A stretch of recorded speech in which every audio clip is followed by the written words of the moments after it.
Assalamualaikum warahmatullahi wabarakatuh. Waalaikumsalam warahmatullahi wabarakatuh.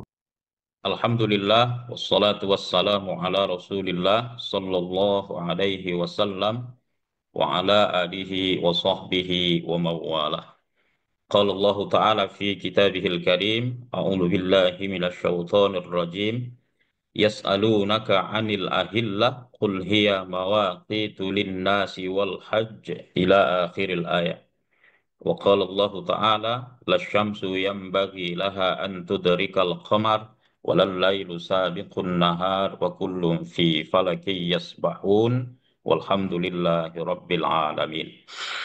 Terima kasih pada Saudara Dimas, moderator, atas waktu yang diberikan. Yang saya hormati Bapak, Ibu, rekan-rekan yang hadir, yang bergabung dalam kegiatan doa Oib Umsu pada hari ini, yang merupakan materi yang terakhir. Dan secara kebetulan saya mendapat tugas yang terakhir. Dan materi saya seperti sudah kita tahu bersama, yaitu tentang catatan dan analisis konsep Mabims 364 yang digunakan di Indonesia oleh pemerintah atau Kementerian Agama.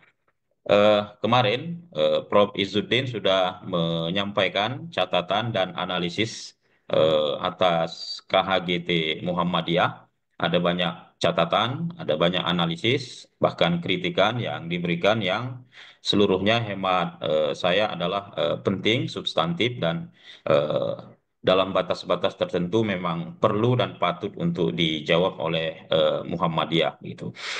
Baik, saya langsung saja. Tapi sebelumnya ini saya lihat ada hadir pakar-pakar juga. Ada Pak Arya ini. Ini rutin ini datang ini. Beliau ini juga sebenarnya ada sohibul hilal juga ini. Nanti suatu saat kita mintakan juga atau persisnya kita tuntut juga hasil penelitian beliau ini tentang hilal atau best time-nya. Ada Pak Ridwan Hidayat, ada yang lainnya juga ini, ada dari negeri jiran juga ada cukup banyak saya lihat seluruhnya. Bapak, Ibu, rekan-rekan yang saya hormati dan muliakan, yang dirahmati dan muliakan Allah Subhanahu wa taala. Baik, saya langsung izin langsung saya share screen.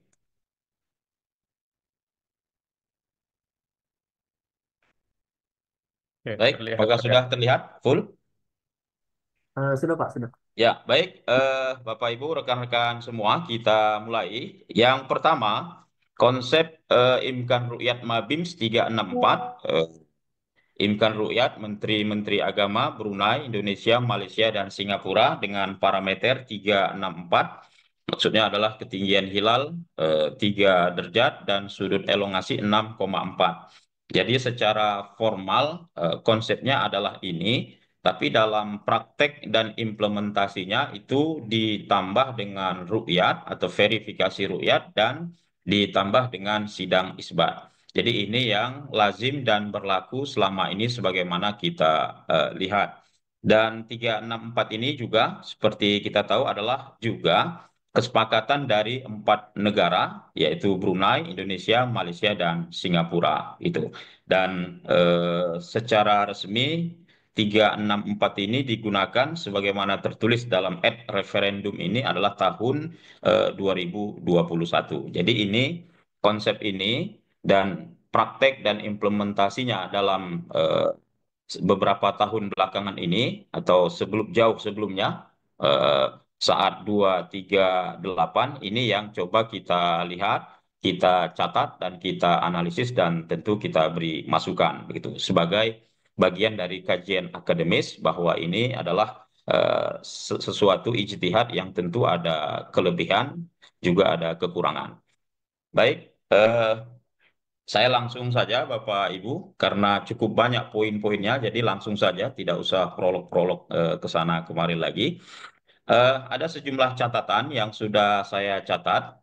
Tentu ini catatan yang sifatnya akademik atau ilmiah dan bersifat masukan dan seterusnya. Yang pertama kita tahu bahwa dalam prakteknya selama ini itu klaim ru'yat atau eh, ru'yat yang tidak terverifikasi secara ilmiah, ya, secara saintifik, itu kerap dilegitimasi. Jadi ini catatan eh, penting untuk kriteria Mabims yang patut untuk difikirkan, begitu ya.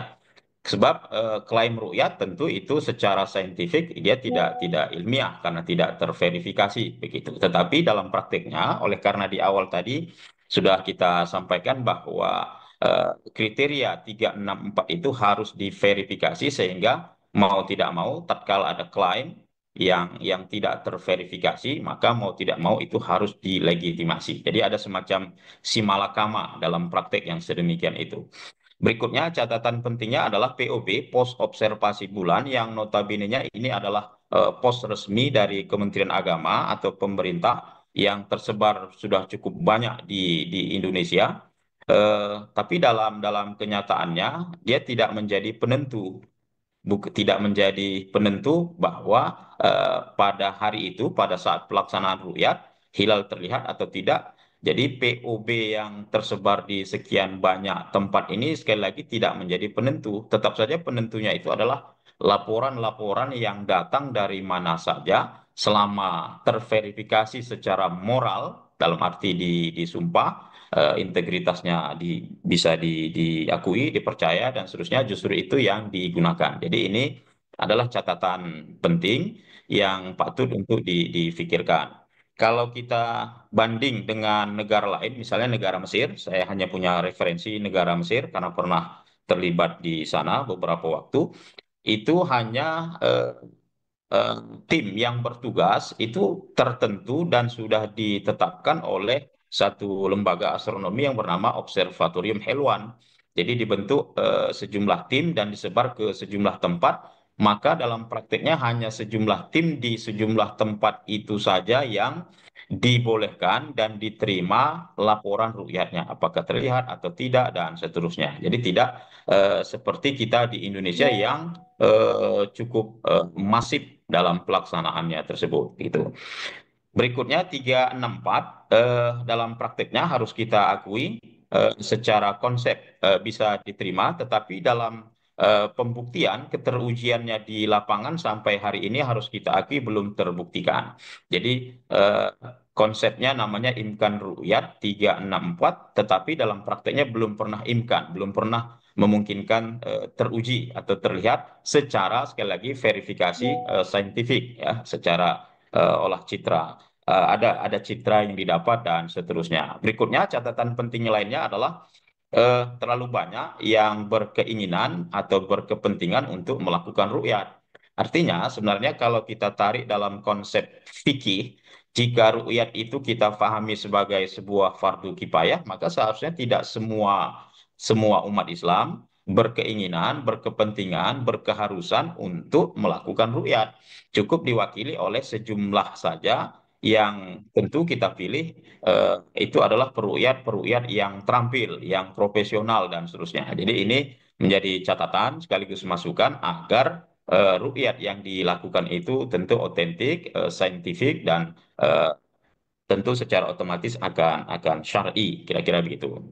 Nah, selanjutnya catatan berikutnya adalah eh, ru'yat dan sidang isbat saat hilal di bawah ufuk. Jadi ini fakta yang saya kira sudah terjadi beberapa kali. Ini yang saya catat itu tahun 1437.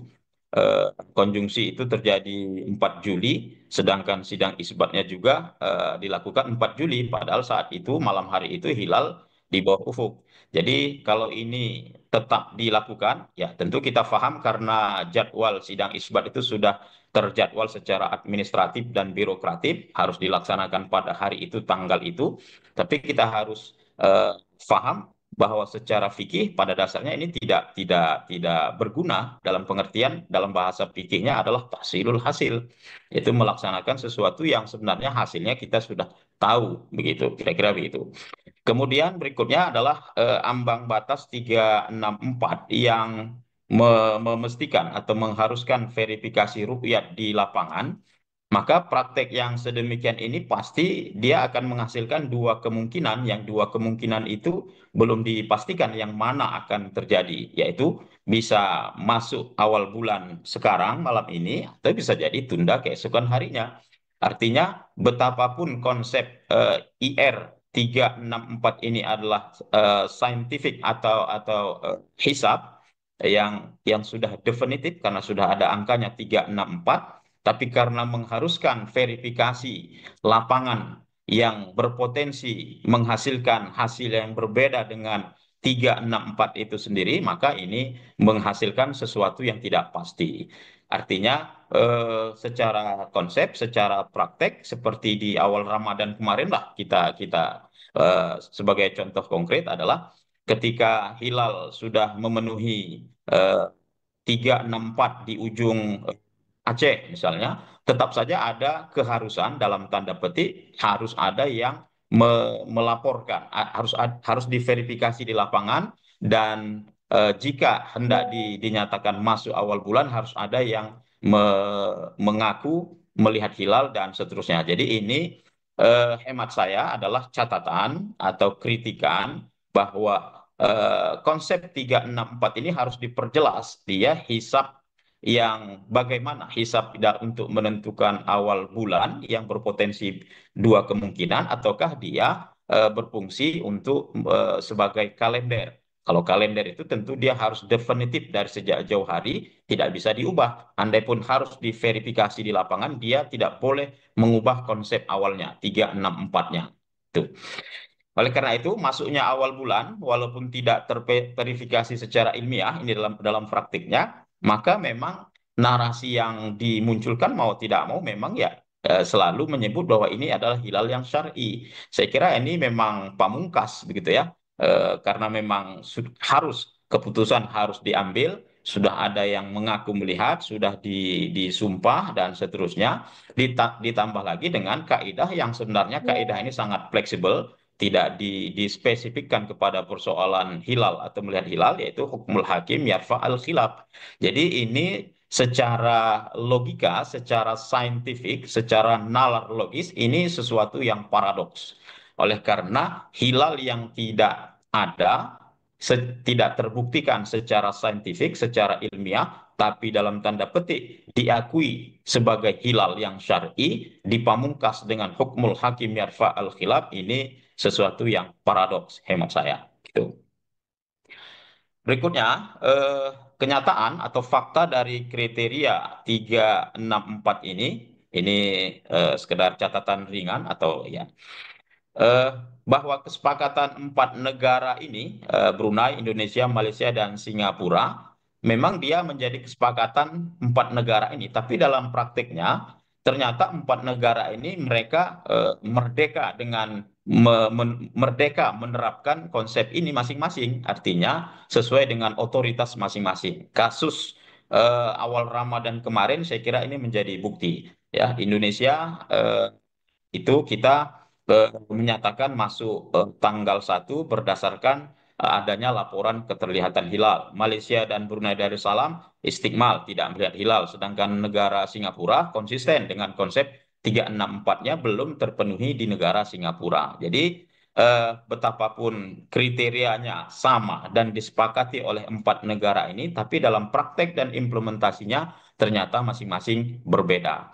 Berikutnya adalah bahwa kriteria ini dalam prakteknya selama ini yang saya lihat, saya ikuti, itu tersandera dalam tanda petik dengan keharusan ru'yat. Jadi ini semacam menjadi dilema praktek 364 ini. Di satu sisi, betapapun umpamanya sudah terpenuhi 364 secara hisab, tetapi karena ada keharusan harus dilihat, harus ada yang melaporkan melihat, maka seperti apapun, bagaimanapun, dan terlepas yang dilihat itu bisa terbuktikan atau tidak, maka mau tidak mau negara atau pemerintah harus menerima itu. Sebab kalau tidak, maka ada semacam apa namanya ya, sorotan bahwa kriteria pemerintah itu harus Maksudnya bisa diikuti manakala tetap menggunakan atau berdasarkan ru'yat. Salah satunya ini adalah klausul atau semacam persyaratan dari Nahdlatul Ulama yang mengharuskan bahwa penetapan pemerintah itu bisa diikuti selama ditetapkan dengan ru'yat. Jadi ini yang selalu saya sampaikan dalam berbagai tulisan dan kesempatan. Jadi ini si malakama atau kriteria 364 ini tersandra dengan klausul-klausul yang sedemikian itu. Nah, dalam faktanya bahwa kita di Indonesia sebenarnya sudah punya cukup banyak lembaga atau komunitas yang intens melakukan pengamatan hilal dan sudah punya database yang sudah cukup banyak. Di sini sebagai misal saya tulis dari BMKG kemarin Pak Himawan sudah menyampaikan datanya data terbaiknya adalah 6,6 derajat. Kemudian DRHI Pusat Pak Mutoha 6,8 dan 5,8.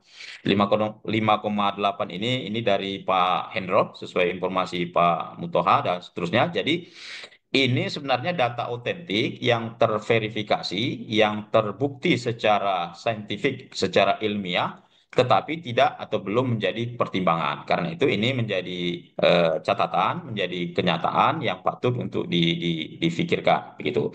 Kemudian dalam kenyataannya 364 ini sejatinya adalah hisab karena dia ada angkanya 364 ketinggian 3 elevasi 6,4 sehingga seharusnya secara konsep itu tidak memerlukan verifikasi. Artinya, jika harus diverifikasi, sekali lagi, itu akan berpotensi dua kemungkinan, masuk awal bulan atau belum, atau istikmal. Maka dipastikan cara atau penentuan awal bulan yang sedemikian ini tidak memberi kepastian begitu sampai last minute matahari mau terbenam pada saat tanggal 29 bulan Hijriah sekalipun maka saat itu juga belum bisa dipastikan kapan jatuhnya awal bulan ini begitu artinya dengan konsep yang sedemikian ini dipastikan juga tidak akan bisa membuat kalender. Ya, artinya dalam konteks pembuatan kalender, terlebih kalender yang bersifat global, maka metode atau praktek atau implementasi yang sedemikian ini bukanlah metode atau kriteria yang baik. Karena catatannya satu saja, tidak bisa atau tidak memberi kepastian. Itu poinnya. Nah, berikutnya eh, dalam prakteknya ini hanya sekedar tambahan begitu karena verifikasi harus adanya verifikasi di lapangan dan ditambah sidang isbat maka umat Islam di timur terlalu lama menunggu ya sedikit banyak kita harus fair gitu. Bagaimanapun umat Islam di kawasan timur mereka harus menunggu cukup lama apakah sudah masuk awal bulan atau belum. Kalau sidang isbat dilakukan jam 7 malam, maka di Papua misalnya itu sudah jam 9 malam gitu. Jadi ini sedikit banyak menyulitkan umat Islam yang ada di sana. Saya kira ini tidak bisa dipandang sebelah mata. Bagaimanapun keputusan oleh sebuah otoritas, oleh negara terlebih harus memberi kenyamanan, kepastian kepada umat Islam di seluruh Indonesia. Artinya tidak ada yang apa namanya tertunggu-tunggu sehingga sampai sekian jam begitu. Jadi ini patut untuk dipikirkan. Berikutnya adalah Indonesia, kita tahu adalah negara demokrasi, artinya pilihan tidak memilih 364 itu dijamin fikih dan konstitusi. Karena itu, kenapa pilihan selain 364, misalnya KHGT atau wujudul hilal dan seterusnya, itu selalu diusik oleh pihak tertentu. Nah, pihak tertentu ini tentu saya tidak memaksudkan adalah Kementerian Agama atau pemerintah, tetapi adalah oknum yang oknum itu adalah bagian dari pemerintah itu sendiri. Gitu. Berikutnya adalah secara hierarki ketatanegaraan. Tentu yang model yang sedemikian kita di Indonesia ini meniscayakan ya boleh berbeda. Ini berbeda, ini perlindungan untuk kita, berbeda dengan Malaysia, Mesir, dan Arab Saudi. Mesir, sekali lagi misalnya, di Mesir itu penentuan awal bulan itu ditetapkan oleh satu lembaga namanya Darul Ifta. Darul Ifta itu keputusannya bersifat mengikat. Jadi Darul Ifta ini ada beberapa tugasnya itu yang dalam keputusannya itu bersifat mengikat, wajib diikuti oleh warganya.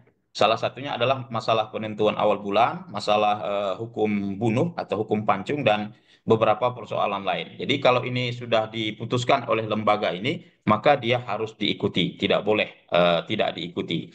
Nah, ini karena dalam hierarkinya Darul Ifta itu dia sudah mengikat sifat putusannya, karena kita di Indonesia tidak diputuskan oleh misalnya DPR, tidak diputuskan oleh Mahkamah Agung, tapi oleh Kementerian Agama yang notabene-nya ini sebagai panduan untuk umat Islam di seluruh Indonesia. Maka perbedaan itu sesuatu yang legal, tidak bisa disorot, tidak bisa eh, tidak bisa dikucilkan dan seterusnya begitu. Dan dalam kenyataannya lagi, bahwa kita di Indonesia ada banyak komunitas umat yang selalu berbeda dengan pemerintah. Ya, terutama adalah jamaah-jamaah tarekat. Ya, jangan disepelekan jamaah ini. Mereka ini juga adalah warga Indonesia. Mereka juga taat dalam dalam bernegara, bertatanan negara dan seterusnya. Tapi dalam kenyataannya mereka-mereka ini mengalir saja dalam penentuan awal bulannya. Ada yang bahkan 3 hari sebelum, beberapa hari sebelum pemerintah Muhammadiyah melaksanakan puasa sudah duluan. Sebaliknya ketika Lebaran dan seterusnya, fenomena ini setiap tahun terjadi dan mengalir biasa-biasa saja. Karena itu perbedaan yang ada tentunya harus disikapi secara bijak, secara sama oleh siapa saja dan di mana saja. Itu. Nah, itu catatan dan analisis saya terkait dengan konsep Mabims 364, dan berikut ini adalah Bapak Ibu rekan-rekan semua sekedar wawasan dan tambahan informasi literasi atau literatur. Jadi ini adalah riset yang sudah saya lakukan beberapa waktu yang lalu. Artinya untuk data historis, rasa-rasanya saya sudah sampai pada kesimpulan sebagaimana yang akan saya simpulkan ini. Jadi imkan ru'yat pra-Islam, imkan ru'yat di kalangan para ilmuwan Muslim, dan juga imkan ru'yat dalam berbagai arsip dan literatur dalam sepanjang sejarah. Jadi ini dua buku, ini karya saya, satu buku ditulis oleh Pak Soleh Asy'ab yang berasal dari Arab Saudi. Ringkasannya sebagai berikut. Yang pertama, imkan ru'yat di zaman pra-Islam itu rata-rata menempatkan bahwa hilal itu bisa terlihat rata-rata di posisi 12 derajat atau setara dengan 48 menit. Ada di imkan ru'yat India dan Babilonia, ada khusus di Babilonia, ada khusus imkan ru'yat di India, dan imkan ru'yat oleh Ptolemeus atau Bathlamius. Beliau ini tidak menetapkan ambang batas tertentu, tapi beliau memunculkan konsep yang namanya sudut elongasi, yang bahasa Yunani arcus visionis, ada tipu sedikit, atau bahasa Arabnya qausur ru'yah. Nah, jadi eh, ini yang berlaku di zaman pra-Islam. Saya tidak tahu apa dan mengapa rumusan 12 ini sangat-sangat umum digunakan di zaman pra-Islam. Nah, data-data ini, informasi ini saya kutip dari setidaknya ada 4 sumber ini, ada dari Auda, David King, Moreland, dan Nidal Qasum, dan lain-lain. Ini bisa dicek nanti. Nah, berikutnya yang kedua, data dari para astronom Muslim. Jadi saya sudah merekonstruksi eh, imkan ru'yat atau visibilitas hilal. eh, ada 14 astronom Muslim dari abad ke-3 Hijriah sampai abad ke-9 Hijriah eh, yang tersebar dalam berbagai literatur. Ada yang dari karyanya langsung, karya manuskrip, ada yang saya kutip dari rujukan kitab yang lain dan seterusnya. Intinya kita bisa lihat di sini, rekan-rekan semua, Bapak Ibu, visibilitas hilal atau keterlihatan hilal itu cukup tinggi. Rata-rata ini bisa dilihat Al-Khwarizmi dalam Zij Al-Khwarizmiyah 12, kemudian Habas Al-Hasib 10, Al-Battani ini 11, dari kitab Zij Al-Battani karya beliau, Al-Majriti 12, Ibnu Yunus 6 derajat dan 6,5. Ini bisa dipahami dan pernah saya baca literaturnya. Ini 6 derajat ini di musim panas, kira-kira begitu. 6,5 ini di musim dingin. Karena di Mesir itu ada musim yang ekstrim, dingin dan panas. Kemudian At-Tabari di 10 derajat. Kemudian Ja'far Al-Khazin 9 derajat. Al-Biruni 12 derajat. Al-Khazini 10 derajat. Al-Marraqusi, ini riset disertasi saya 6,5 dan 7,45, Ibnu Syatir 12 dan seterusnya. Intinya imkan ru'yat bahwa hilal bisa terlihat di sepanjang abad ini sebagaimana dikemukakan oleh para astronom muslim ini sedemikian ini. Rata-rata paling rendah itu 6 ya, 6 derajat. 6 derajat, 6 derajat sampai 12 derajat. Jadi ini sekali lagi eh, satu slide ini mengerjakannya cukup bertungkus lumus karena harus menelaah, membaca, terutama membaca naskah-naskah manuskrip, mengambil poin di mana rumusan visibilitasnya. Yang kalau dijabarkan ini masih panjang. Misalnya Al-Battani misalnya. Beliau ini panjang lebar menjelaskan pengaruh awan, pengaruh lokasi, ketinggian, lintang, bujur dan seterusnya. Tapi disimpulkan bahwa beliau pernah menyatakan bahwa ketinggian hilal itu bisa terlihat di posisi sedemikian ini, 11 derajat sekian dan seterusnya. Nah, ini imkan ru'yat di kalangan astronom muslim. Berikutnya ini dari penelitian Pak Solih bin Muhammad Al-Sa'ab tahun 2016. Beliau ini orang Arab Saudi, teman atau kolega dari Pak Hendro Setianto. Beliau sering datang ke Imah Noong ke Bandung dalam karya beliau yang tadi, Ru'yatul Hilal fit Tarikh Al-Islami. Jadi buku beliau ini itu merekapitulasi berbagai data atau informasi tanggal lalu direkonstruksi ke tanggal satunya. Misalnya ada sebuah buku, misalkan dari buku sejarah, misalkan tarikh ini. Di dalamnya itu menyebutkan, misalkan terjadi suatu peristiwa, misalkan peristiwa pertempuran ini atau ada kudeta ini, tanggal misalkan 7 Rabiul Awal tahun sekian-sekian. Lalu beliau rekonstruksi ke belakang, tanggal satunya itu kapan dan berapa ketinggian hilalnya. Nah, jadi ini pekerjaan yang sangat luar biasa sekali. Jadi beliau mengutip dari buku-buku sejarah, buku-buku fikih, lalu dari arsip, dokumen, dan seterusnya. Beliau teliti itu dari buku atau arsip dari abad ke-1 sampai abad ke-15. Nah, hasilnya ini bisa kita lihat sesuai dengan di grafik atau di daftar. Beliau menyimpulkan bahwa di abad pertama Hijriah dari data literatur yang beliau eh, rekonstruksi, beliau teliti, didapat bahwa rata-rata ketinggian hilal itu adalah 10,5. Di abad kedua 10,8. Abad ketiga Hijriah 12,0. Abad keempat 11,7 dan seterusnya hingga akhirnya masuk di abad ke-15 ini semakin rendah itu. Eh, Nah, di abad ke-15 ini semakin rendah, bisa kita lihat itu di paruh pertama 9,8, di paruh kedua 6,0 dan memasuki tahun 1400 sampai hari ini itu 3,6.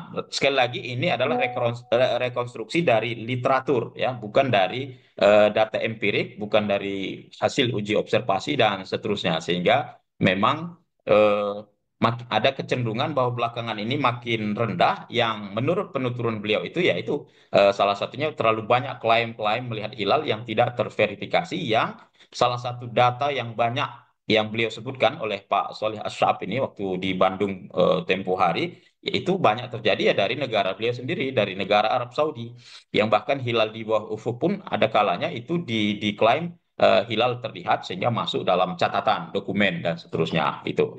Ini secara umum riset pra-Islam, ilmuwan Muslim dan dari data atau literatur sejarah. Nah, ini hampir sudah habis, Bapak Ibu. Ini adalah rekor atau data keterlihatan hilal yang didapat oleh tim OIP UMSU. Jadi OIP UMSU ini sudah 10 tahun berjalan, beraktivitas. Dalam 10 tahun ini, inilah rekor terbaiknya, rekor pengamatan hilal. Sebagai informasi, Bapak Ibu, tim OIP UMSU itu setiap bulan melaksanakan pengamatan hilal, hilal hilal tua tanggal 28, kemudian hilal nasional. Kami menyebutnya kalau hilal yang dilaksanakan secara nasional itu eh, ses- itu kami sebut dengan hilal nasional, baru hilal H1. H1. Nah, ini juga adalah hilal H1 atau setelah hilal nasional. Jadi ini yang pernah kami dapat altitude 8 derajat. dan sudut elongasi 9 derajat sekian. Lokasi dari Baru Tapanuli Tengah ini di atas laut ini ya. Ini tahun 1441 Hijriah. Jadi ini data data terbaik yang dimiliki oleh OIP UMSU begitu. Nah, berikutnya Bapak Ibu, ini kita kajian dalam dalam penelusuran saya, dalam pemahaman saya bahwa hadis-hadis Nabi sumu liru iyatihi wa aftiru liru iyatihi itu bisa dianalisis begini. Pertama, ru'yat atau pelaksanaan ru'yat itu dalam konteks modern ya, dalam konteks hari ini itu hanya sah dan boleh dilakukan pasca konjungsi. Yang konjungsi itu meniscayakan bahwa bilangan bulan itu kalau tidak 29 hari ya 30 hari sesuai dengan hadis Nabi. Asyahru hakadha wa hakadha wa hakaza dan seterusnya. Sehingga dengan demikian ru'yat itu hanya dilakukan jika memang dia mungkin terlihat atau dapat terlihat. Jadi kalau tidak demikian ya tidak perlu. Artinya jika tidak mungkin atau bahkan mustahil hilal itu bisa dilihat, maka ru'yat itu tidak perlu dilakukan dan dia tidak bernilai ibadah. Jadi bahwa ru'yat itu ta'abbudi dalam kondisi hilal tidak mungkin dilihat, tidak dapat terlihat apalagi belum terjadi konjungsi, maka sama sekali itu tidak bernilai ibadah, begitu. Karena mustahil, alasannya mustahil Nabi memerintahkan melihat hilal jika hilal itu memang tidak mungkin bisa terlihat. Jadi tidak mungkin Nabi memerintahkan sesuatu yang mustahil, sesuatu yang tidak mungkin. Mengapa Nabi menyuruh melihat hilal? Ya karena memang hilalnya itu memungkinkan terlihat. Itu bisa kita lihat lagi dari klausul lanjutan hadis Nabi itu fa'in gumma jika tertutup awan. Jadi bukan di bawah ufuk gitu. Hilalnya ada, tapi karena tertutup awan tidak bisa. Jadi ini sekali lagi logika hadis-hadis Nabi ini, hadis-hadis ru'yat ini adalah ru'yat itu hanya dilakukan pasca konjungsi, kemudian hanya dilakukan jika memang memungkinkan terlihat, yang jika mustahil atau tidak mungkin terlihat, maka itu tidak perlu dilakukan. Bahwa alasan tetap melakukan ru'yat sebagai pembelajaran, yes. Untuk melakukan, membiasakan praktek begini-begini, yes. Tapi jangan katakan bahwa itu adalah sunnah, bahwa itu adalah ibadah. Maksudnya adalah hilal yang tidak mungkin atau mustahil atau belum terjadi konjungsi tetap dipaksakan melakukan ru'yatul hilal sekali lagi itu bukanlah ta'abbudi. Tuh. Kemudian wawasan lagi Bapak Ibu semua, eh, hadis-hadis ru'yat ini jika kita telah sumu li ru'yatihi wa aftiru li ru'yati, puasalah kalian karena melihat hilal dan berhari raya juga karena melihat hilal. Secara sintaksis kebahasaan, kata ganti sumu dan diaftiru, kamu atau kalian itu bersifat umum, jamak, plural. Dan dia bermakna global atau menyeluruh. Artinya penetapan awal bulan itu atau kalender, sejatinya dia harus dan mesti menyeluruh atau global untuk umat Islam di mana saja. Ini secara sederhana bisa kita pahami dari redaksi hadis Nabi tersebut. Karena dalam prakteknya hadis Nabi itu tidak membatasi di satu tempat tertentu, tapi umum untuk seluruh umat Islam. Yang dari sinilah, dari hadis-hadis Nabi ini, dengan difahami dan dijabarkan oleh para ulama, melahirkan satu konsep fikih yang namanya matlak global atau ittihad al-matali, bahwa keterlihatan hilal di satu tempat itu diberlakukan di tempat-tempat yang lain atau menjadi panduan umat Islam di mana saja, yang ini ternyata merupakan pendapat dominan, ya, pendapat jumhur ulama terutama dari kalangan Hanafiyah, kalangan Malikiyah, Hanabilah, dan segelintir dari kalangan ashab asy-Syafi'iyah. Dan khusus bagian ini saya sudah mereview, merekonstruksi, dan mohon doa kawan-kawan semua, saya sedang menyiapkan buku khusus tentang ini, ya matlak global dan historisitas KHGT dan seterusnya. Intinya bahwa matlak global ini menjadi pendapat jumhur, sedangkan matlak lokal itu pendapat dari kalangan Syafi'iyah dan beberapa kalangan tokoh atau ashab mazhab-mazhab yang lain. Referensi modern yang sudah saya baca yang menegaskan bahwa matlak global ini adalah pendapat jumhur ulama, ini dari kitab ini, dari Syekh Wahbah Az-Zuhaili, Al-Fiqh Al-Islami wa Adillatuhu, kemudian Al-Mawsu'ah Al-Kuwaitiyah, Al-Fiqh Al-Madhahib Al-Arba'ah, Syekh Abdurrahman Al-Jaziri. Silahkan nanti kita sama-sama cek dan bisa kita diskusikan. Kemudian yang terakhir, Bapak Ibu, ini karena konsep 364 tadi itu salah satu bagiannya adalah sidang isbat. Nah, sidang isbat ini saya hanya menyatakan dua hal, bahwa sidang isbat ini adalah seremonial paling meriah di dunia. Ya, di Mesir juga ada sidang isbat, tapi tidak semeriah seperti kita di Indonesia. Kalau kita di Indonesia itu ada eh, konferensi pers, ada pemaparan, ada segala macam dan seterusnya, dan ini paling paling meriah dalam tanda petik ya. Meriah ini bisa masif, ramai, banyak dan seterusnya. Dan yang kedua tentu menyerap biaya yang besar. Berapa biayanya saya tidak tahu, tapi dengan jumlah prosesi seremonial yang sedemikian itu, kita pasti tahu bahwa itu biayanya tidak murah. Berapa biayanya, wallahu alam, saya juga tidak tahu. Nanti kalau disebut angka agak payah nanti gitu ya. Itu barangkali Bapak Ibu rekan-rekan semua yang bisa saya sampaikan. Jadi ini sifatnya hanya sharing dan berbagi, sama halnya juga dengan kemarin catatan dan analisis terhadap KHGT. Bagaimanapun setiap konsep, setiap ide itu harus dibicarakan, harus didiskusikan, harus dikritisi, dan tentu tujuannya semua adalah untuk memperbaiki konsep atau ide atau gagasan itu agar lebih baik lagi. Demikian yang bisa saya sampaikan. Terima kasih. Saya akhiri. Assalamualaikum warahmatullahi wabarakatuh. Waalaikumsalam warahmatullahi wabarakatuh. Baik, itulah tadi pemaparan materi oleh Dr. Arwin Juni Hamadi Putra Putar terkait dengan eh, catatan analisis kriteria Menteri Agama Mabims 364. Mungkin kepada para peserta, Bapak Ibu sekalian, jika ada yang ingin bertanya, silakan angkat tangannya atau raise hand ya agar lanjut. Sekali lagi, para Bapak Ibu sekalian yang ingin bertanya, silakan tekan tombol raise hand atau langsung saja angkat tangan.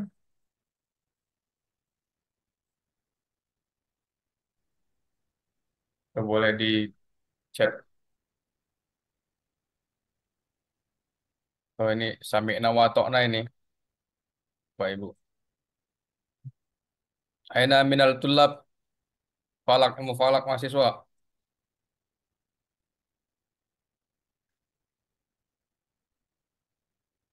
Jadi, Ya, baik kepada Bapak Muhammad Ridwan Hidayat, dipersilakan. Ya, eh, Assalamualaikum warahmatullahi wabarakatuh. Waalaikumsalam warahmatullahi Waalaikumsalam. wabarakatuh. Ustaz Darwin, alhamdulillah ketemu lagi di sini. Alhamdulillah. Ya. Ya. Eh, Mungkin ini pertanyaan pertama mungkin ya dari saya. Eh, Ingin bertanya untuk menambahkan wawasan saja sebenarnya. Eh, Pertama adalah mengenai eh, asal-usul angka 3 dan 6,4 gitu ya. Ingin tahu dari mana asalnya. Sebab saya dengar mungkin dari kriteria ODEH ataupun dari mana saya pun belum tahu ya.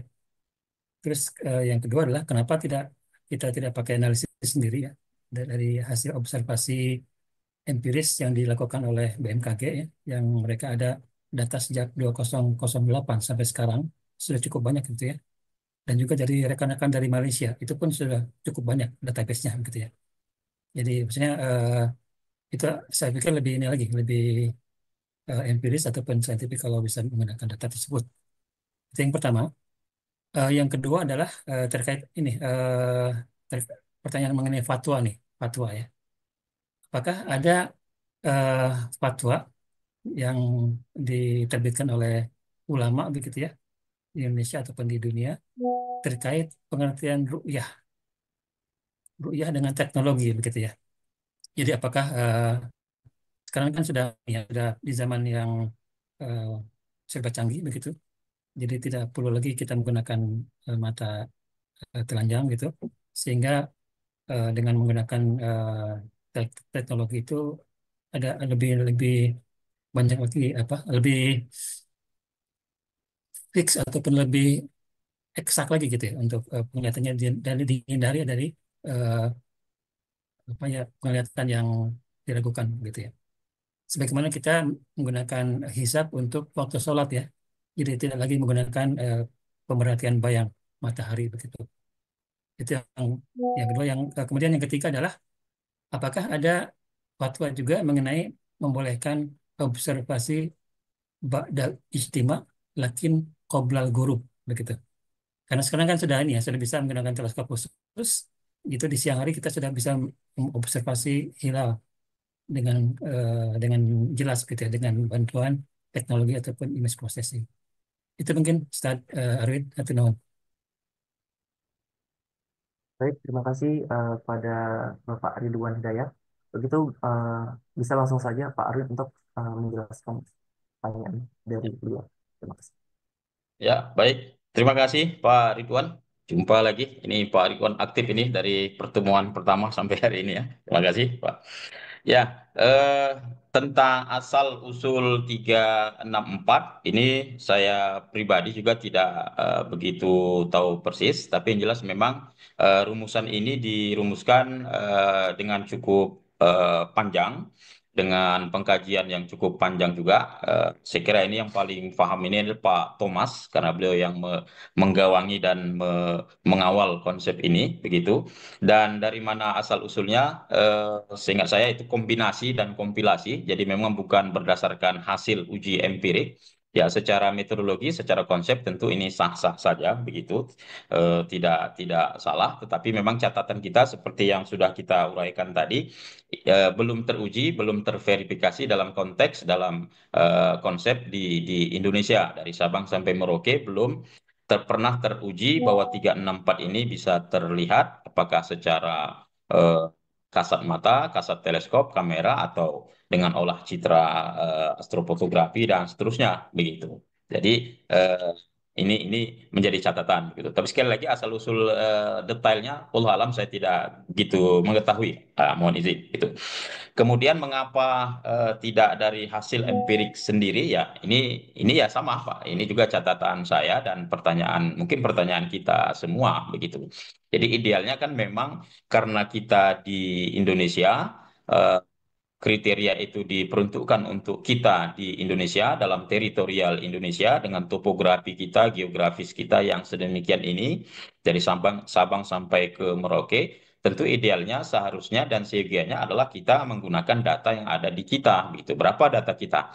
Jika merujuk ke BMKG atau RHI tadi itu sekian, 6, sekian, 5, sekian. Saya kira memang idealnya seperti itu, tapi tentu pertimbangan pemerintah dalam hal ini tentu ada, begitu ya, yang tentu pemerintah atau Kementerian Agama yang paling tahu, begitu. Tapi memang ini sekali lagi juga adalah catatan saya, sebaiknya memang ya saya kira harus berdasarkan uji atau hasil verifikasi di teritorial Indonesia, begitu.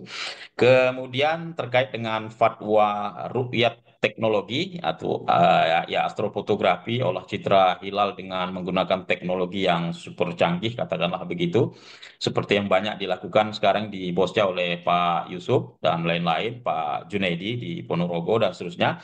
Eh, Secara fikih atau pendapat para ulama memang berbeda-beda, Pak. Ya, saya pernah membaca tulisan Pak Kiai Ma'ruf Amin waktu beliau dulu menjadi Komisi Fatwa di MUI. Tulisan sudah lama sekali di majalah Mimbar Agama Islam kalau saya tidak salah itu. Beliau pernah menulis bahwa ru'yat dengan teknologi itu boleh. Beliau mengkiaskan, menganalogikannya itu melihat benda langit dari pantulan sinar, dari pantulan air di air, begitu, sehingga bisa melihat hilal. Nah, jadi itu menjadi analogi, menjadi kebolehan bahwa boleh, kira-kira itu pemahaman saya, eh, penerjemahan saya, interpretasi saya atas pendapat ulama yang ditulis Pak Kiai Ma'ruf itu, bahwa boleh dan bisa menggunakan olah citra atau teknologi yang bagaimanapun yang mampu menghadirkan bahwa itu memang real adalah hilal, begitu. Itu. Jadi, tapi sekali lagi memang ini terjadi perbedaan pendapat. Pendapat yang lain menyatakan tidak bisa karena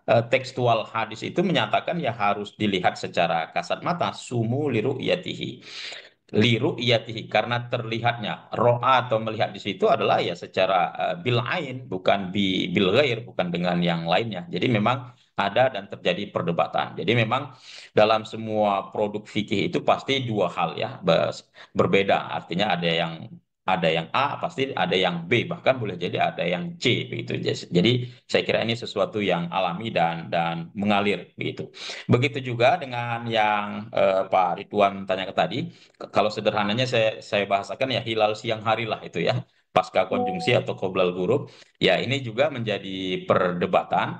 Kalau berdasarkan konsep ru'yat ansih, tentu ini tidak bisa dan tidak berlaku secara pasti, ya. Karena ru'yat itu hanya dilakukan pasca terbenam matahari, pasca konjungsi, dan seterusnya. Kalau di siang hari itu tidak disebut hilal dalam pengertian untuk menentukan awal bulan, tapi secara substansinya, secara barangnya, ya substansinya, ya dia tetap disebut hilal. Apakah di siang, di sore, di malam, kalau dia benda langit ketika fase itu ya tetap disebut hilal. Tapi untuk dikategorikan sebagai penentu masuk tanggal 1 eh, dalam konteks ru'yat ansih itu tidak bisa. Tapi kalau kita tarik dalam konteks kalender global KHGT tentu itu bisa.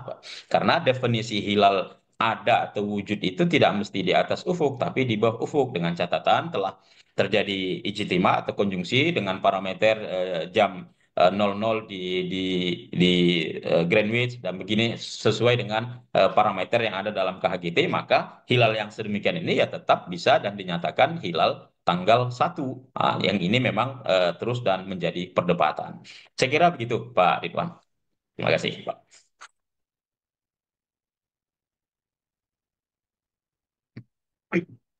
Baik, terima kasih kepada Pak Dr. Arwin.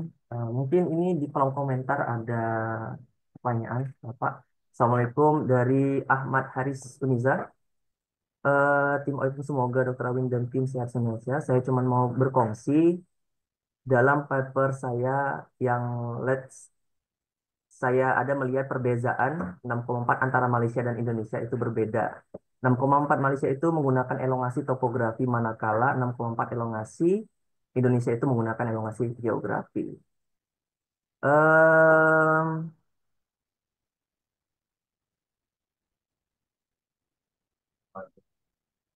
Ya, langsung aja saya kira, Mas Dimas. iya, langsung Ya, saja. terima kasih Mas Ya, Haris. Ya, betul. Itu memang antara geosentrik dan toposentrik deh. Memang di mana-mana ini menjadi perdebatan, termasuk di awal Ramadan kita kemarin juga itu menjadi perdebatan ya. Kalau pakai geosentrik begini, toposentrik begini. Saya kira ini juga yang menjadi perdebatan ya, perbedaan sampai dengan hari ini, termasuk di Indonesia sendiri begitu. Ya, lanjut. ya, baik. Terima kasih, Pak Arwin. Ini ada pertanyaan dari Kira saya. Izin bertanya Pak terkait dengan lembaga penentuan di nasional, kan sudah ada yang menentu. Nah, sudah mengikat secara syar'i se-Indonesia saat disampaikan dalam sidang isbat. Nah, apa masalah terjadi kan karena adanya unsur-unsur yang menolak karena kriteria atau kemauan sendiri dan negara-negara tidak menghakimi itu. Selanjutnya dengan Muhammadiyah menolak kriteria nasional tersebut, namun malam melompat ke kriteria global. Bukannya artinya Muhammadiyah telah menerima kriteria yang ternyata lebih rendah daripada kriteria yang dipakai di KHGT itu. Lalu apa alasan Muhammadiyah menolak keputusan dari Kementerian Agama dan membuat perbedaan itu? Mungkin bisa langsung dijawab, Pak Dokter. Ya, baik, terima kasih.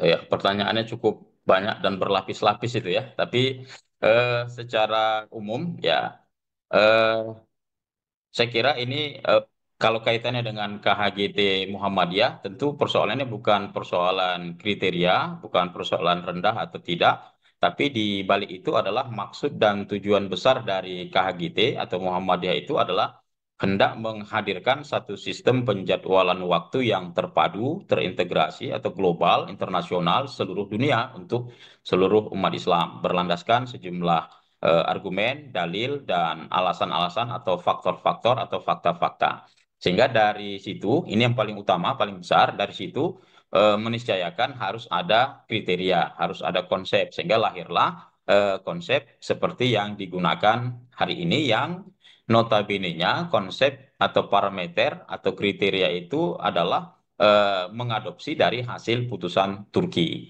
Jadi dalam hal ini konsep KHGT dengan segenap parameter prinsip dan syaratnya itu bahasanya plek, nah kira-kira begitu, itu mengutip dan mengadopsi dari hasil putusan Turki. Itu yang dikembangkan, dikaji, diperjelas oleh Muhammadiyah dengan yang dikenal dengan konsep KHGT-nya tersebut. Jadi eh, mengapa ke KHGT ya tadi itu alasan yang di awal tadi itu. Jadi eh, tidak bisa dikaitkan kenapa tidak dengan di Indonesia dulu bersatu dulu dan seterusnya. Kalau ini kita kaji ini menjadi panjang, lebar, luas, dalam dan seterusnya. Ya kita kalau kita baca sejarah dan fenomena fakta yang terjadi setiap tahun, bahkan mungkin semua kita yang ada di Zoom ini sebelum kita lahir semua perbedaan itu sudah terjadi di Indonesia, eh, bahkan sebelum Indonesia disebut Indonesia, ya, masih disebut Nusantara, bahkan masih disebut Majapahit. Perbedaan itu sudah ada di Indonesia, begitu. Paling tidak literatur yang pernah saya baca tahun 1800 sekian, kalau saya tidak salah, Sayyid Usman, beliau pernah menginformasikan pernah terjadi perbedaan. Jadi dan perbedaannya ya itu juga, ada yang pakai hisab, ada yang pakai ru'yat. Jadi memandang fakta historis di Indonesia atau Nusantara jauh sebelumnya itu yang sedemikian itu dan ditambah kenyataan bahwa tantangan umat Islam hari ini yang kita belum memiliki kalender yang bersifat global, maka Muhammadiyah dengan berbagai pertimbangan dengan segala plus dan minusnya, harus diakui ada plus dan ada minusnya, berijtihad itu melahirkan konsep KHGT, kalender Hijriah Global Tunggal yang notabene-nya itu bukan barang baru, bukan sesuatu yang baru, bukan ujuk-ujuk, tetapi itu adalah hasil adopsi dari hasil keputusan pakar-pakar astronomi dan ahli syariah yang berkumpul di Turki tahun 2016. Ada ratusan orang dari sekian puluh negara yang memutuskan berkeinginan bahwa umat Islam harus punya kalender yang satu di seluruh dunia. Itulah dia hasil putusan Muktamar Turki yang Muhammadiyah menyebutnya dengan KHGT. Jadi begitu cara melihat dan memposisikannya. Jadi kalau di detail-detailkan kenapa begini, ya ini panjang cerita kita ini, akan luas sekali dan akan menghasilkan perdebatan yang tak berujung. Nah, saya melihat dan memahaminya seperti itu. Itu barangkali Mas Dimas. Terima kasih Dr. Arwin. Ini ada pertanyaan dari Imam Labib. Silakan di open mic, Imam, Pak Imam. Baik, terima kasih. Assalamualaikum warahmatullahi wabarakatuh. Waalaikumsalam warahmatullahi wabarakatuh. Apa kabar, Bang? Belum sehat, Beb. Monggo, Alhamdulillah monggo. ini saya berguru langsung dengan guru saya pertama Falak ini. Alhamdulillah. Ini Bang, jenengan kan ini ya lebih banyak meneliti tentang turos ya, falak-falak turos itu. Yang ingin saya tanyakan itu pernah mendapatkan temuan enggak ketika meneliti berkenaan dengan falak turos, berkenaan dengan ru'yatul hilal secara bil fi'li itu di eranya Nabi ataupun di era sahabat, ya paling tidak minimal di era tabi'in itu pernah nggak menemukan bahwasanya di era tersebut ada mengalami kesalahan ru'yah di dalam fikli. Pernah menemukan ini enggak istilahnya data tersebut. Terima kasih Bang. Oke. Baik, terima kasih. Langsung saja Pak Dokter. Ya, baik. Oke, Sun, Bib. Ini Mas Labib, ini Imam Labib, ini Kiai di pesantren Dukuh Lawuh di mana, Bib? Di Purwokerto ya. Ya Beliau di ini Purwokerto adalah Bang. beliau ini adalah kolega atau kawan saya di Mesir. Tadi beliau mengaku beliau murid saya. Saya disclaim di sini, saya tidak mengakui beliau murid saya, tapi dari dulu saya menyatakan beliau ini kolega atau kawan, kawan diskusi, kawan dialog dan seterusnya. Dan beliau ini juga sebenarnya ahli falak ya. Beliau juga dulu aktif di APDA di Muhammadiyah. Kalau sekarang saya tidak tahu aktif di Muhammadiyah atau di NU ini, nggak tahu gitu ya. Di Oke. LFNU Bang. Di Oh LFNU ya, Bang. siap, siap. Oke. Ya. Oke, pertanyaanmu angel iki, Beb. Wallah alam kalau data empirik, literatur terutama, tentu secara pasti saya tidak atau belum pernah menemukannya begitu. Di era Nabi, di era sahabat tabiin, wallahu alam belum pernah saya baca atau temukan. Tapi di era tabiin yang mendukung hisab itu ada, itulah Mutarrib bin As-Sikhir dan seterusnya begitu. Tapi dengan rekonstruksi astronomis dan historis yang dilakukan dari praktek puasa Nabi, puasa dan hari raya Nabi selama sekian kali itu bisa direkonstruksi. Artinya puasa Nabi selebih banyak 29 hari dan 30 hari direkonstruksi, dikonversi ke penanggalan Masehi, dicari waktu ijtima'nya dan seterusnya, itu bisa didapat. Dan itu kebetulan juga sekarang saya sedang membaca-baca itu yang dari hasil sementara ya, hasil sementara rekonstruksi yang saya lakukan, apakah dari software OD atau yang lain, itu memang tetap sama, ketinggian hilalnya cukup tinggi, rata-rata ya ada 6, ada 7, ada 8 dan seterusnya memang. Jadi ini tesis pertama saya, tesis sementara saya tadi menguatkan yang saya sebutkan logika hadis-hadis Nabi itu, bahwa memang ru'yat itu hanya sah dan boleh dilakukan ketika memang hilalnya itu ada dan memungkinkan terlihat. Jadi sedikit banyak, walaupun belum fix dan belum definitif, dengan terbuktikan dengan rekonstruksi dari pelaksanaan puasa Nabi selama sekian kali itu begitu. Tapi sekali lagi, kalau data fixnya dari literatur, termasuk apakah pernah terjadi kesalahan ru'yat dan seterusnya, wallahu alam. Nah, wallahu alam, saya belum menemukannya, Mas Labib. Itu barangkali. Baik, terima kasih pada Dr. Arwin. Mungkin langsung saja oleh Pak Arya Utama yang ingin bertanya, silakan Pak. Open mic-nya Pak, silakan. Ya, terima kasih. Assalamualaikum warahmatullahi wabarakatuh. Waalaikumsalam warahmatullahi wabarakatuh. Saya tadi sempat melihat kehadiran Pak Hafid dan saya menunggu-nunggu beliau untuk raise hand. Tapi saat saya tunggu kok nggak muncul, saya cari juga nggak ada lagi. Mungkin sempat terlempar atau apa. Jadi akhirnya saya mendahului beliau untuk sedikit berkomentar. Yang pertama, sebelum saya menyatakan komentar saya ingin menanggapi dulu tadi pertanyaan dari Al-Mukarrom, Muhammad Labib. Beberapa Imam tahun Labib. silam itu pernah ada salah satu peneliti dari Bako Surtanal, Allahu Yarham, Bapak Suwandoyo Sidik. Beliau pernah meneliti ketinggian hilal selama 10 tahun pertama pasca hijrah. Jadi 1 hijrah sampai 10 hijrah beliau teliti, dan itu memang mendapati, seingat saya, karena saya sempat mendapat kopi naskahnya itu, semua di atas 5 derajat. Semua di atas 5. Bahkan ada yang sampai 7-8 derajat itu. Jadi meliputi Zulhijjah, Ramadan, Syawal selama 10 tahun pertama.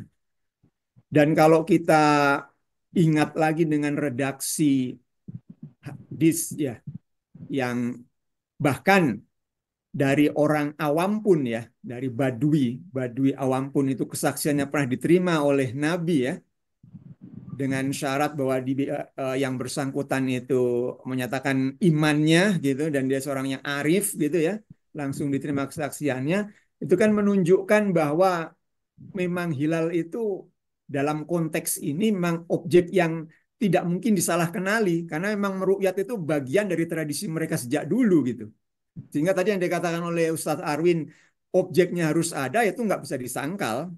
Memang objeknya harus ada, dan dia adalah objek yang mudah untuk dikenali, yang tidak memungkinkan orang untuk membuat salah kenal terhadap objek itu.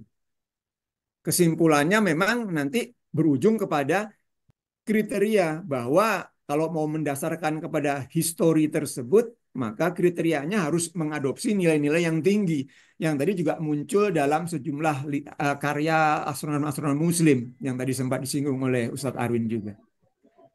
Nah, langsung kepada komentar dan juga pertanyaan saya kepada narasumber kita adalah, kalau dulu kita mempeributkan masalah kriteria, harapannya adalah ada titik temu dari kedua kelompok, yang satu pengamal hisab, satu pengamal ru'yat, dengan strategi bahwa yang terlalu rendah itu supaya menaikkan, dan kemudian yang tinggi itu agak menurunkan kan gitu kan ya.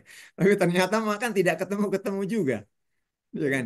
Karena kalau kita tadi langsung ya sebenarnya sih kalau kriteria itu sudah ada banyak, kita tinggal bersepakat aja. Memang mungkin bersepakat ini yang belum pernah untuk bisa tercapai. Yang jelas kriteria itu sudah ada. Mau yang dari kriteria abal-abal ataupun yang kriteria berdasarkan studi ilmiah yang valid sudah tersedia. Tapi kalau kita mau langsung melompat ke kalender hijriahnya, itu memang mau tidak mau demi menghasilkan, menghadirkan kalender yang memiliki sifat prediktif dan menjamin kepastian, mau tidak mau memang kita harus menafikan aktivitas ru'yat yang nanti harus ditentukan lagi lewat sidang isbat yang tadi bisa menjadi apa namanya pintu kebimbangan lagi antara diterima ataukah tidak begitu. Nah, yang ingin saya tanyakan adalah kalender global yang diusung oleh kawan-kawan Muhammadiyah ini untuk menjadi pemersatu umat Islam nasional, regional, bahkan internasional atau dunia, itu kalender yang hanya untuk keperluan sipil ataukah juga untuk keperluan ibadah ya? Mungkin singkat itu saja. Terima kasih. Mungkin langsung saja Pak Dokter untuk menjawab pertanyaan tersebut. Ya, terima kasih Pak Dokter atas ulasan tambahannya tadi. Dan eh, ini sebenarnya materi kita konsep Mabit 34 tapi yang dibahas KHGT ini ya ceritanya. Oke. Ya.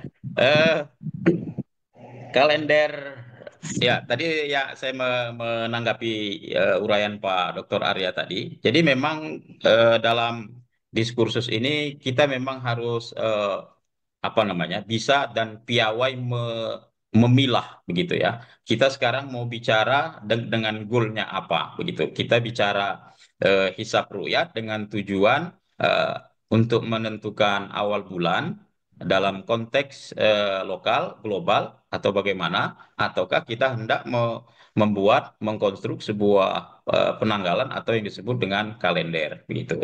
Jadi memang ini dua hal yang mirip-mirip, tapi ketika didetailkan, diimplementasikan, dipraktekkan, dia akan ribet juga, seperti yang terjadi hari ini, begitu.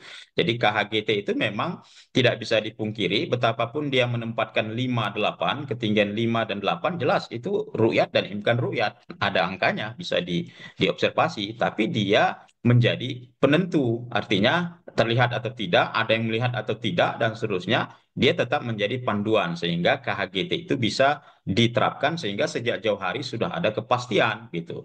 Tetapi jika harus, tadi itu catatannya yang menjadi, yang saya sebut si malakama tadi itu, menjadi gamang itu tadi yang harus diverifikasi. Nah, verifikasi ini tujuannya apa? Kalau tujuannya verifikasinya itu mengakibatkan berbeda, tentu dipastikan itu tidak bisa membuat kalender dan dipastikan itu juga tidak bisa memberi kepastian bahkan di last minute. Nah, begitu. Jadi ini yang menurut saya catatan besarnya itu bahwa kita di Indonesia, pemerintah dengan adanya klausul harus terverifikasi, harus ada laporan ru'yat dan seterusnya membuat penanggalan kita di Indonesia ya sedemikian ini seterusnya begitu. Artinya tanggal 1 Ramadan Syawalnya itu baru bisa dipastikan last minute begitu karena tetap ada potensi berbeda jika harus diverifikasi begitu. Kemudian terkait dengan kalender KHGT Muhammadiyah, jelas Pak Dokter itu eh, tujuannya adalah untuk sipil dan ibadah. Itu ditarik dari filosofi ayat Al-Baqarah 189, linnas wal hajj. Jadi al-ahillah itu untuk pertanda waktu untuk manusia, itu sebagai mewakili aktivitas muamalah sehari-hari, sipil administratif, sedangkan al-hajj itu sebagai mewakili ibadah secara keseluruhan. Jadi memang KHGT ini untuk sipil dan ibadah secara keseluruhan, tidak dipilah satu-satu begitu. Itu secara sederhana. Itu keterangan itu sudah ada dalam draft, dalam keterangan, dalam rilis berbagai eh, KHGT yang ditulis oleh Muhammadiyah. Insya Allah nanti akan dirilis lagi. Begitu. Itu Pak Dokter. Terima kasih. Baik, sedikit komentar. Siap, siap. Lanjut. Ya, kalau nampaknya memang ini menjadi kalender sipil sekaligus kalender ibadah, sepertinya perlu strategi dan pendekatan yang lebih intens karena dikhawatirkan kawan-kawan pengamal ru'yat ini merasa tersisihkan. Ta'abudiyah yang mereka lakukan mempraktikkan rukyat setiap awal bulan itu, setiap akhir bulan untuk menentukan awal bulan menjadi tidak bisa dilakukan lagi. Sehingga perlu ada apa namanya ya, perubahan paradigma yang bisa kena kepada mereka sehingga akhirnya bisa diterima sebagai sebuah kalender ibadah sekaligus gitu. Itu saja. Ya, persis, Pak Dokter. Saya kira benar dan tepat sekali yang disampaikan Pak Dokter. Memang itu tantangan dan problem dari KHGT, katakanlah begitu, yaitu terkait dengan praktek rukyat itu sendiri. Satu sisi, karena saya orang sejarah, kira-kira begitu, orang Turos, memang khazanah rukyat itu luar biasa dalam fikih, dalam kitab-kitab fikih begitu. Dan kalau serta merta itu hilang atau dihilangkan, tentu itu tidak pas, tidak apa. Jadi ini memang menjadi pertimbangan dan kalau saya melihat pamungkasnya yang Pak Dokter bilang tadi adalah paradigma tadi. Jadi memang itu diperlukan perubahan cara berpikir, cara melihat, paradigma dan seterusnya. Dan saya melihat ya tentu ini akan perlu waktu. Jadi akan perlu waktu seiring dengan makin banyak kajian di bidang ini, melihat maslahatnya, melihat manfaatnya dan seterusnya. Saya kira ini nanti yang akan pelan-pelan menjadikan konsep KHGT ini bisa diterima. Selain itu juga ya tentu strategi dan seterusnya seperti disampaikan Pak Dokter tadi. Gitu. Saya setuju Pak Dokter, intinya begitu. Terima kasih. Siap, siap. Baik, terima kasih. Eh, Dipertahankan kepada para peserta untuk bertanya hanya satu pertanyaan saja agar semuanya kebagian untuk bertanya. Baik, kepada Muhammad Kolbir, dipersilakan untuk bertanya. Silakan, Oke, terima Pak. kasih, Pak. Ya, terima kasih. Sama-sama. Oke, terkait ini, tadi kan saya melihat ketika di Zoom ini tadi kan ada bahasan kriteria 364 ya yang dibahas. Yang ingin kayak saya ketahui di sini itu apa perbedaan dengan, mohon maaf, dengan KHGT itu itu seperti apa? Kemudian di KHGT sendiri itu apakah hanya meliputi awal bulan saja, gerhana waktu sholat dan kiblatnya? Kira-kira model hisapnya itu seperti apa? Guys, secara gambarnya gitulah model model hisapnya seperti apa lah untuk terkait perbedaan antara KGT dan 364 seperti itu. Matur suwun. Baik, terima kasih. Langsung saja Pak Dokter. Ya, terima kasih Mas Muhammad Kolbir Rahman. Ya, ya secara sederhana KHGT itu hanya digunakan untuk eh, penanggalan atau kalender eh, untuk menentukan awal-awal bulan, terutama awal Ramadan, Syawal, Zulhijjah dan seterusnya, dan sama sekali tidak ada kaitan dengan waktu sholat, arah kiblat dan seterusnya. Dan KHGT ini untuk seluruh dunia, Mas, untuk umat Islam di seluruh dunia. Artinya ketika nanti KHGT menetapkan misalnya hari ini adalah tanggal 1 Ramadan, maka 1 Ramadan itu maknanya terjadi atau sama di seluruh dunia. Tidak ada yang tanggal 2 atau sebelumnya dan seterusnya. Jadi tidak digunakan hanya untuk Indonesia saja, tetapi untuk diterapkan di seluruh dunia dengan berbagai prinsip, syarat, dan parameternya masing-masing. Yang tiga hal ini cukup cukup panjang ya penjabaran dan penjelasannya. Tapi salah satunya adalah parameternya itu ketika hilal sudah terpenuhi atau imkan rukyat sudah imkan rukyat 5 derajat dan sudut elongasi 8 derajat pertama sekali di mana saja di permukaan bumi ini, maka itu menjadi panduan seluruh umat Islam di mana saja dengan tambahan syarat-syarat yang melekat di dalamnya sesuai dengan parameter yang ditetapkan. Secara sederhana begitu, Mas. Mohon maaf, Pak. Mungkin untuk model hisapnya apakah ada perbedaan dengan yang lain? Apakah sama? Model hisap atau cara menghitungnya gitu ya. Saya kira pada dasarnya sama, tetap menggunakan ya kalau kita sendiri menggunakan ya software-software yang ada, apakah Ode atau Stellarium dan seterusnya yang antara satu dengan yang lain relatif tidak tidak berbeda signifikan. Jadi model hisapnya ya hisap yang lazim digunakan dalam dunia hisap astronomis begitu. Terima kasih.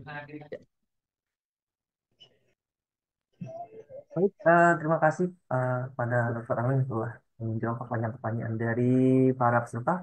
Ini karena waktu kita sangat mepet ya, udah mau sampai 11.30 karena kita selesai untuk kegiatan ini sampai 11.30. Mungkin untuk pertanyaan terakhir Dari kira saya ya di kolom komentar Pak Dokter, apa perbedaan memang selalu ada. Nah, sekarang karena saat ini pemerintah sudah menyiapkan kriteria yang mengcover lebih lebar dari wilayah Indonesia tersebut dan pembuatan keputusan juga sudah ada, tetapi apakah warga Muhammadiyah nantinya juga akan tetap berbeda dan tidak ikut pemerintah Pak saat saat berbeda? Mungkin itu Pak. Tidak terlalu menangkap detail maksud pertanyaannya ya. Tapi poin terakhir, apakah Muhammadiyah tidak ikut pemerintah? Ini jangan terlalu dibentur-benturkan ya. Muhammadiyah itu adalah bagian integral dari Negara Kesatuan Republik Indonesia, dan Muhammadiyah juga punya peran yang besar untuk bangsa ini dan seterusnya. Jadi soal penentuan awal bulan ini hanya soal fikih ya, soal cara dan model beribadah dalam pengertian cara menentukannya dan seterusnya begitu. Tapi intinya adalah bahwa pilihan Muhammadiyah yang seperti dan sedemikian ini itu bukan dalam rangka untuk berbeda dengan pemerintah. Justru dengan konsep ini Muhammadiyah menawarkan kepada pemerintah agar pemerintah bisa dan mau menerima. Dia walaupun dalam kenyataannya itu belum begitu ya. Saya kira sama juga dengan ormas-ormas yang lain, NU misalnya, itu pasti menginginkan bahwa konsep rukyat NU yang terkini ini itu diharapkan pemerintah mengikutinya. Begitulah saya kira semua ormas, semua komunitas yang punya konsep, metode yang sudah dikaji secara mendalam dengan berbagai pertimbangan dan seterusnya, yang itu semua disebut ijtihad, tentu semuanya berharap dan berkeinginan untuk diikuti dan diterima. Bahwa dalam faktanya, dalam kenyataannya ternyata katakanlah konsep Muhammadiyah ini tidak diterima atau belum diterima sehingga menghasilkan perbedaan atau berbeda, maka ini tidak bisa atau tidak boleh diposisikan bahwa Muhammadiyah itu tidak ikut pemerintah dan seterusnya. Jadi harus diletakkan bahwa ini adalah konteksnya adalah ijtihad, ini adalah pilihan cara dan metode dalam menetapkan beribadah, sehingga jika melihatnya dalam kerangka ini, saya kira ini akan biasa-biasa saja. Sebab hulunya kita harus paham bahwa ini adalah persoalan ibadah yang notabene-nya itu adalah ada ragam pandangan dan pendapat para ulama, para fuqaha, para mujtahid dalam menerjemahkan dalil-dalilnya. Jadi kalau kita runut itu ayatnya sama, hadisnya sama, bahkan metodologi ijtihadnya itu juga sama, tapi penyimpulan kriterianya, implementasi kriterianya itu yang beda-beda. Jadi itu menurut saya ya sah-sah saja dan biasa-biasa saja. Menurut Muhammadiyah masuk tanggal 1 ketika wujud, atau pakai KHGT. Menurut pemerintah ketika 364, menurut NU ketika ru'yat dengan begini-begini, menurut yang lain begini. Semuanya itu kalau kita letakkan dalam kerangka fikih atau syariat itu sah dan legal karena berdasarkan dalil yang sama, metodologi yang sama, tapi penyimpulannya yang berbeda begitu. Jadi saya lebih melihatnya fenomena perbedaannya itu sedemikian ini begitu. Tetapi memang dalam faktanya, kenyataannya memang perbedaan itu ada yang menyorotnya itu tidak secara substantif, tidak secara ilmiah, tapi diseret ke sana kemari. Maka itulah yang saya jawab, ke sana kemari itu seperti yang saya lakukan selama ini begitu. Itu barangkali. Baik, terima kasih. Ini ada terakhir Pak Dokter dari Ya, Negeri boleh. Jiran, pertanyaan dari Ahmad Haris Uniza. Maaf, saya juga ingin bertanya sedikit. Bolehkah Dokter Arwin berkongsi sedikit sejarah penggunaan wujudul hilal itu sendiri? Apa ini?